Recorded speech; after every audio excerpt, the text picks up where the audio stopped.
Your goal is to help life insurance agents and coach them to get them to $100K a month. Mm-hmm. And it's like everything you do. It's all over it. And I'm like, man, I love that. It's so specific. Like, it's so clear. Where's that come from? How do you help them accomplish that? Because there's a lot of people that are not clear enough with their message. Or a lot of people just would love to get to $100K a month too. Yes. So. Well, I think that, again, it goes back to, if I look at the agents that I've helped that have gotten to $100K per month, they've got the same three things in kind of their process.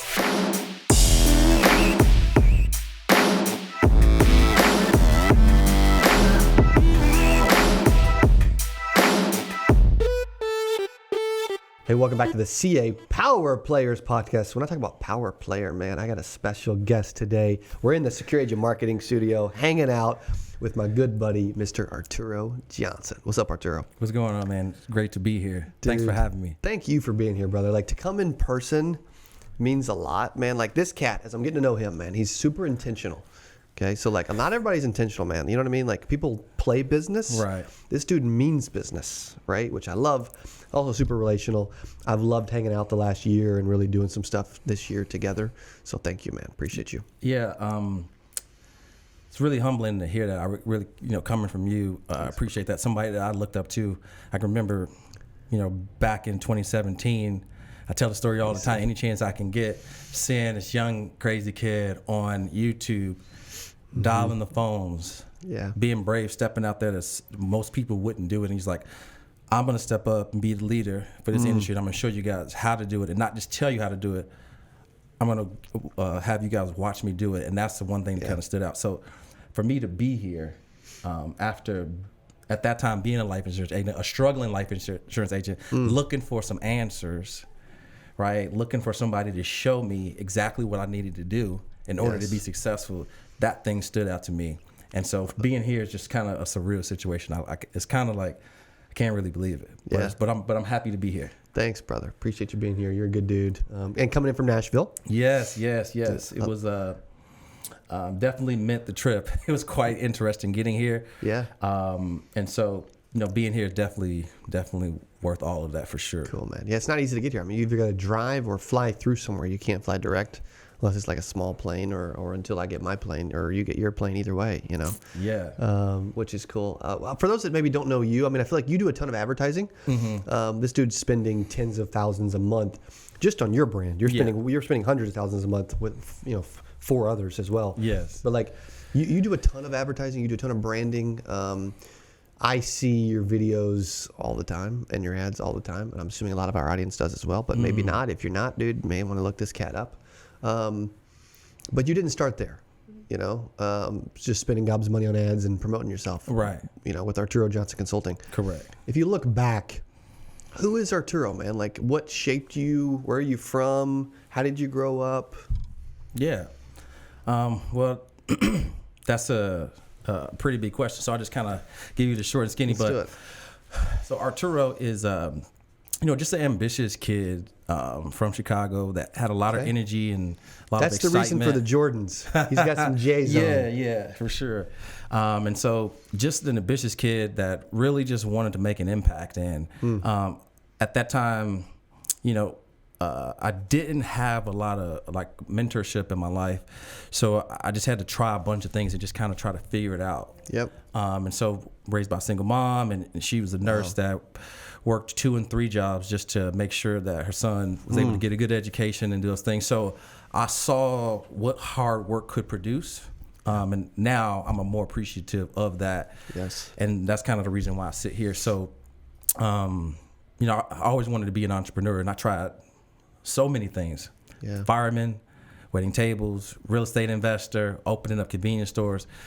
And it wasn't until I got a mentor to kind of figure out like a strategic process. Yes. Everybody's looking for the tactics and the superficial outcome, but you needed the power of a mentor to guide you to learn from. And so me not having that, I'm kind of teaching that younger Arturo, mentoring him through what I'm doing, whether it's business or helping life insurance agents, because I found the same thing when I was a life insurance agent. Yep. Just wandering around, trying random things, get into the office, pray to God that somebody picks up from this list I just bought that 1,000 leads for whatever, that I'm going to make so much money from it. And same thing happened over and over again. It's like, oh, it happened again. Cold calls. Yes. Basically, really. Yeah, right? it's going to happen. Yeah. So that's kind of why I do things. And started probably in the insurance business 2004. Okay. Started with Aflac. I was selling supplemental and cancer policies. Wow. So That's started a tough there. gig too. It was tough. It's not easy, man. No. Those cats that can do that and pull that off, mad freaking respect, bro. Yeah. And so I can remember I used to have to get in my car because I was doing business to business, and I was broke, wearing a suit in the summertime, hot, and I would have to drive to the library because I needed to use Reference USA, which was a free database where I could I wanted to do industrial businesses with 500 employees making revenue of like $1 million, and I would get this list printed out for free, and then I would just go from business to business to business, knocking on doors, kind of like this place here. And so I would kind of scout the area, and then I would just cold call and door knock businesses. And so I did that, and obviously that was difficult at the time and the means. So I was working as a life insurance agent trying to build a business during the day, and I was waiting tables at night. Yep. And that was kind of my first stint, and I quit. So what happened was I had a open enrollment lined up, and I never forget, it was March the 24th of like 2005. It was like 3 days before my birthday. And I got my upline with his computer. We're going to this auto detail body shop. And my end was, if you had a supplemental policy and if it was an accidental policy, if you went to the doctor within that 1 year, you could get some premiums back or something like that. So that was my end to a dormant account. So this guy just said that I could come and do an open enrollment. So I got excited. I said, all right, we're going to write like $10,000 in business back then. So my upline's excited to go. 6 a.m., we get there, lights off, the doors are closed. The business owner forgot that I was coming. And I needed to make money that day. My birthday was coming up, and that one just kind of took me out. So through that process, I tried a bunch of entrepreneurial things in that process. Fast forward to 2017, I got relicensed and got back into the business, and that's kind of how I found you. I was searching for some answers again, looking for some mentorship, because I just had this entrepreneurial bug and this itch. Yep. And life insurance just kept coming up. Most people don't know this, but my grandfather was a debit man. Wow. So most people don't know what a debit man is. My dad was. Yes, right. Most people don't know what a debit man is, but I can remember my mother saying when she was a kid, before they went to the movies, it was the drive-in back then, they always had to stop somewhere before they went out to dinner or they went to the movies. And that's when I realized, he was stopping at their house to collect those premiums. Yes. Back then when he was doing this debit man. So it's always been in my life and always been around. And that's what kind of attracted me back to that. So how does the mentorship piece part of it? Well, I got attracted and recruited in this business. Most people are, right? Yep. And I was told I can make a lot of money and I'm going to show you exactly what you need to do. Yes. Well, that's one of the challenges with the business is that promise sometimes doesn't get lived up, and sometimes not the fault of the upline. They're just busy, and you kind of got to fend for yourself. Yeah. And I struggled with trying to make those things work because I wasn't lazy, right? And I wasn't scared of hard work. I just didn't have a plan. Yes. Right? I needed somebody if somebody would just tell me what to do, then I would freaking go out and do it. There's a lot of agents that are wondering the same freaking thing, man. Right? Like they're struggling to get in front of people. You know, it's an epidemic. Like it's sad. Yep. So probably the Christmas of 2017, I got fed up. Yep. And I was tired of it. And I was like, I'm going to use the resources that I have. The answers that I need are always around me. I'm going to take responsibility for this, and I'm going to make something happen. So I started using social media, started DMing people and messaging people. And within 30 days, I had booked 93 appointments with medical professionals, averaging about $85,000 a month. A year, averaging their income. And I was like, well, I'm on to something. I was like, well, I wonder if I can duplicate this again. So I was like, well, this is kind of manual. It took me probably like 10 hours to do it. I was wondering if there's some software or something that I could use in order to do that. So I started leveraging that on LinkedIn. Fast forward, I taught it to another agent. And once I figured that out, I was like, I need to share this with more agents. But the challenge was I was at a captive company. And so they had compliance. So I couldn't use a bunch of social media with the things that I was doing. So I had two options. One is to stay stuck in my situation and continue to struggle and fail, or, take my ball and go to another court. And so that's what I did. And so that's how I transitioned into coaching. And go dunk on somebody somewhere else, man. Yes, right? Yeah. Exactly. So that's how I transitioned into coaching from there. And then from there, over the past 2 years, I think we've probably helped over, I'd say 1,000 agents. Wow. And we've produced from our programs over 10 million in AP issue paid business in the past 24 months. That's cool. Yeah, That's it's big. been absolutely amazing. That's big, man. Dude, that's a journey. Like that's an evolution. That's a journey. I want to go back to a couple things though, okay? Do you think the ambition came from your mom and watching that? Do you think it came from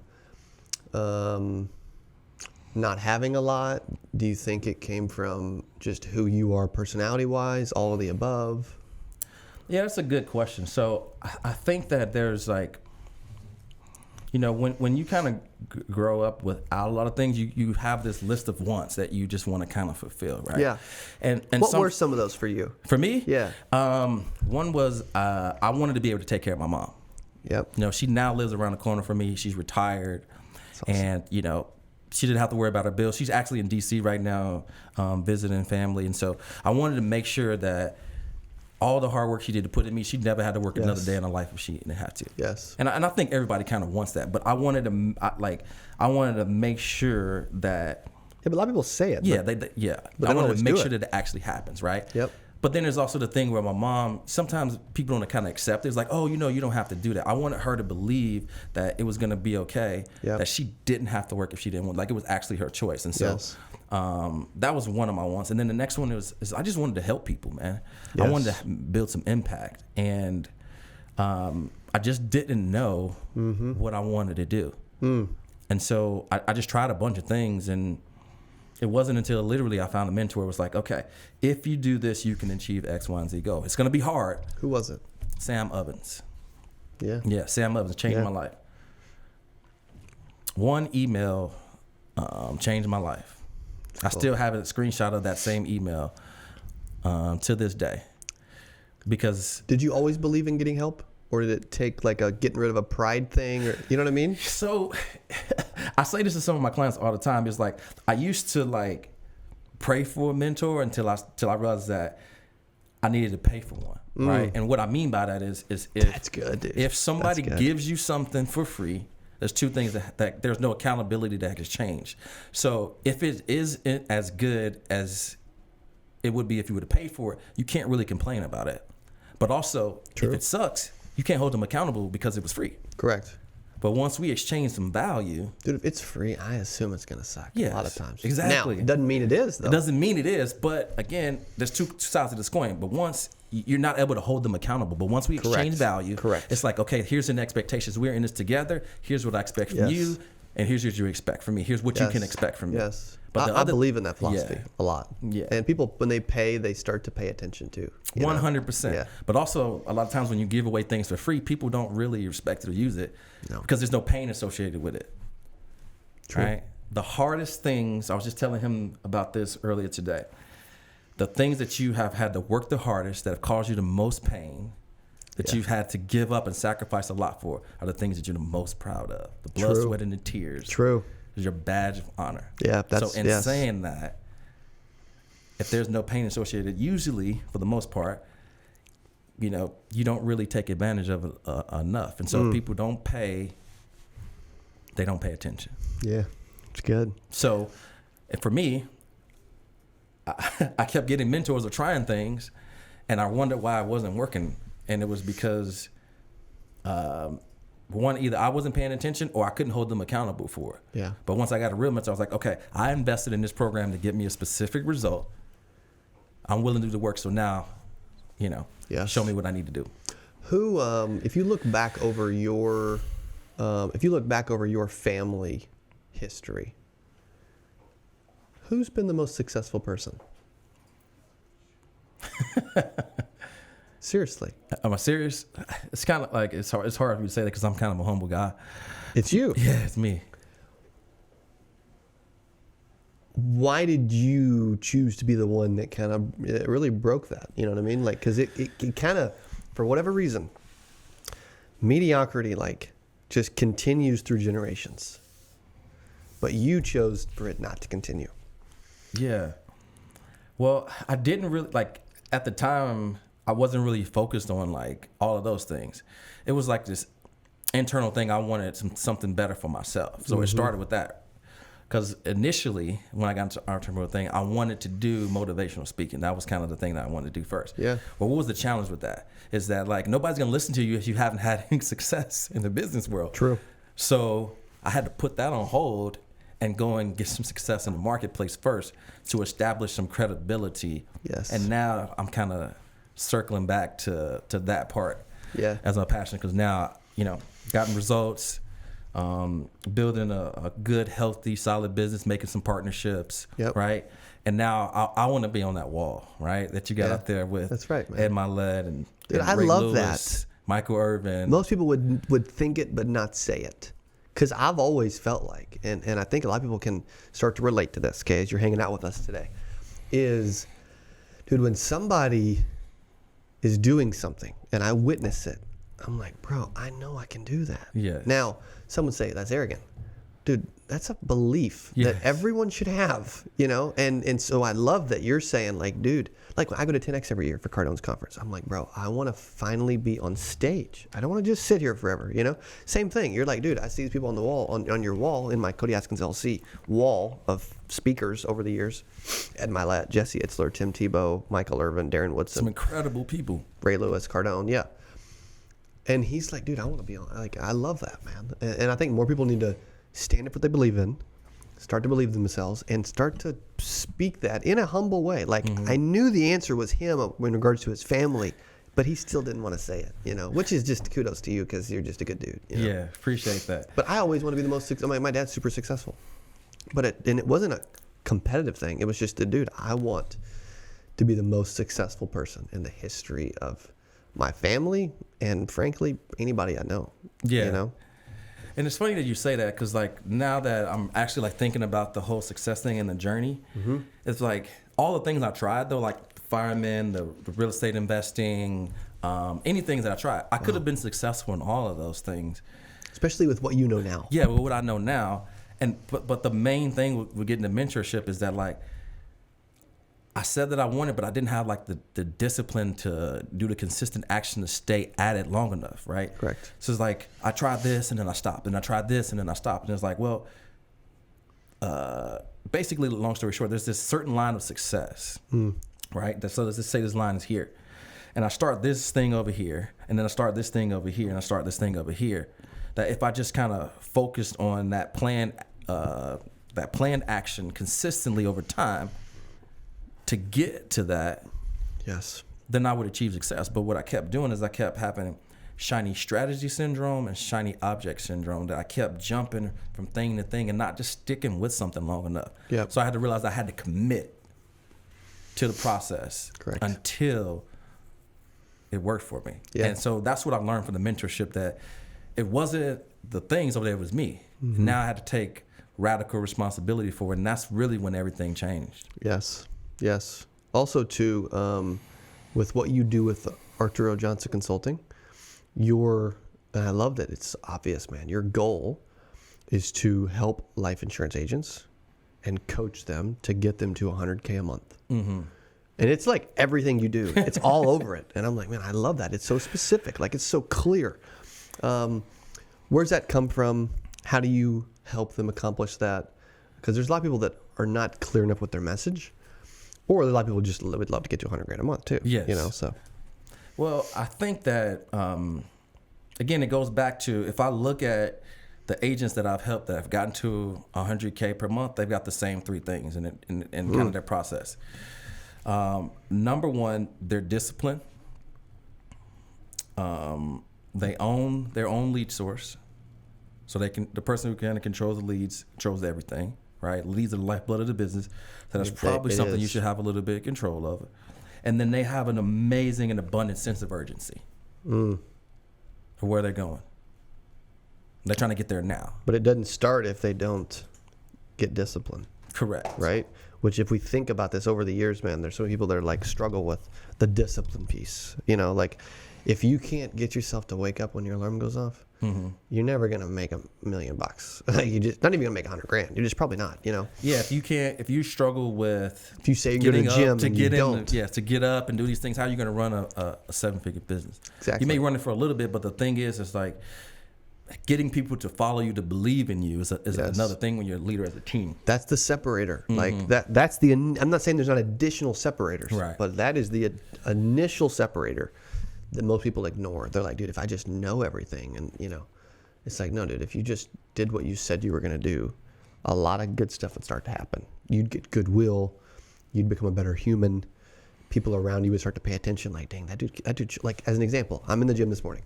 I get there at 5:55-ish a.m. And I have a trainer at 6 a.m. Tuesday, Wednesday, Thursday. Another trainer on Monday, Friday. And there's this gentleman named John Mill in a local Snap Fitness. He's been there every day at 5 a.m. till 6 a.m. for that hour, as long as I've known the guy. Literally every day for like 3 or 4 years. He's probably been doing it for longer than that. But it's interesting. I get there about 6, and he's leaving. And I'm like, all right, John, I'm here to tap in, bro. Yeah, I'm here to take over. And he's tapping out. Right. But that is the type of person you want to be, right? Yeah. It's like people notice that stuff too. Your family, your friends, your clients, everybody notices it. Yeah. Yeah, you have to become a reliable person that people can count on, right? And so in saying that was the thing with the commitment. I realized that I always started, I never finished anything, and that was a tough thing for me to realize. It's like you need to commit to the thing. So if you say you're going to do something, you need to commit to it. And I also started saying no to a lot of things too, which is if I can't fully commit to it and I can't do it 100% and see myself fulfilling all the way through on that, then I can't do it. Yeah. Because now I have to, like, my word is the most important thing. It's like if I commit to something, I'm going to do it. Yes. And then if I can't do it 100%, then I just can't. I have to say no to it. And that was kind of one of those two things. It's tough to do. Yeah. But I had to commit to just that thing right there. And once I did that, that's when I was able to really kind of like unlock my potential. I remember, I don't share this a lot, but you bring up a really good point. I remember back in like 2016, I said I would go to the gym. It was like a Sunday night. I'm like, I'm going to start tomorrow, right? And then I didn't go. And I was so fed up with the person that I was that I looked in the mirror and I'm like, I'm a hypocrite and something's got to change. Like, I can't keep doing this. I cannot keep lying to myself, Like, I just can't. And finally, I just stopped. So what was that, though? Like, I got so fed up with being mediocre and average and making $150,000, that I was like, something's got to freaking change. I am meant for more. I've been telling myself my whole life I'm going to do more. When am I actually going to do more? Yeah, in order for things to change, you got to change. Finally changed. I finally kicked myself in the ass, truthfully. And it's funny, like, usually that's where everything starts. It's like, correct, whatever you want to do, whatever you want to be, it's like your relationships, your business, your personal life, your spiritual life. Correct. It kind of starts with you. If you get better, those things are typically going to get better. Exactly. Right? Exactly. Everything in your world gets better. It does. Yeah, yeah. And so, so anyways, that the whole mentorship really came back to, it was like, oh, I've got to become a person that attracts success or has these attributes in order to do these things. Who I am right now, is why I have what I have. So if I want to become this person and have success, then I've got to start either replacing the habits and the things that I'm doing, consuming, watching, the habits that I have, replace those with other things that successful people are doing, or I've got to get around somebody that can kind of explain to me, hey, here's what you need to do or what you're doing wrong, and you need to start doing this. So correct. I couldn't figure it out on my own. So again, for me, it was just a mentor. Yeah, it always starts with that. It's interesting. What have we not shared with our audience that you would like to share today? I mean, really, I just wanted to come here to kind of just share my story, and it's cool that you're doing that too. To spend time with you, just to